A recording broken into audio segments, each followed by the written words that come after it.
നമ്മൾ ചുമ്മാ ചള്ളലിട്ട് വണ്ടി ഓടിക്കുന്ന പോലൊന്നും അല്ല. ഞാനിപ്പോൾ നിൽക്കുന്നത് കാസയ്ക്ക് പോകുന്ന വഴിക്ക് കുംസും പാസ് എന്ന് പറഞ്ഞ സ്ഥലത്താണ്. കുറേ ബൈക്ക് റൈഡേഴ്സ് സ്പിറ്റിക്ക് പോകുന്ന ഇതിലെയാണ്. ബൈക്ക് റൈഡേഴ്സിനെ സമ്മതിച്ചു കൊടുത്തേ പറ്റത്തുള്ളൂ.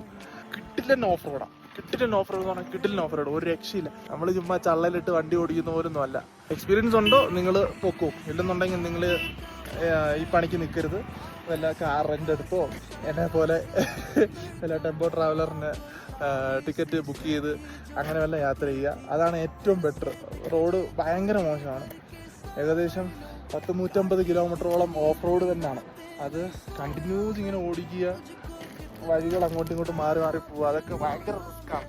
ഇതാണ് കുംസുമാത ടെമ്പിൾ. ഇവിടെ ഒരു ചെറിയ ബുദ്ധന്റെ പ്രതിമയൊക്കെ നമുക്ക് കാണാൻ സാധിക്കും കേട്ടോ. ഇവിടുത്തെ ഒരു പ്രത്യേകത എന്തെന്നാൽ പലരും ഒരു കല്ലേൽ കോയിൻ ഒട്ടിച്ചു വെക്കാനായിട്ട് ശ്രമിക്കുന്നുണ്ട്. ഞാൻ അപ്പോഴാണ് അത് നോട്ടീസ് ചെയ്തത്. എന്താ കാര്യമെന്ന് ചോദിച്ചപ്പോഴാണ് അറിഞ്ഞത് ഏറ്റവും നല്ലവരായിട്ടുള്ളവർക്ക് മാത്രമാണ് അത് സാധിക്കുന്നതെന്ന്. അപ്പൊ ഞാനൊന്ന് ശ്രമിച്ചു നോക്കി. എന്ത് അത്ഭുതമാണ് അവിടെ നടന്നതെന്ന് എനിക്കറിയത്തില്ല. എന്റെ കോയിൻ അവിടെ ഒട്ടിയിരുന്നു. അത്യാവശ്യം നല്ലൊരു സമയം അവിടെ ചെലവഴിച്ചതിന് ശേഷം ഞങ്ങൾ അവിടെ നിന്ന് ഇറങ്ങി.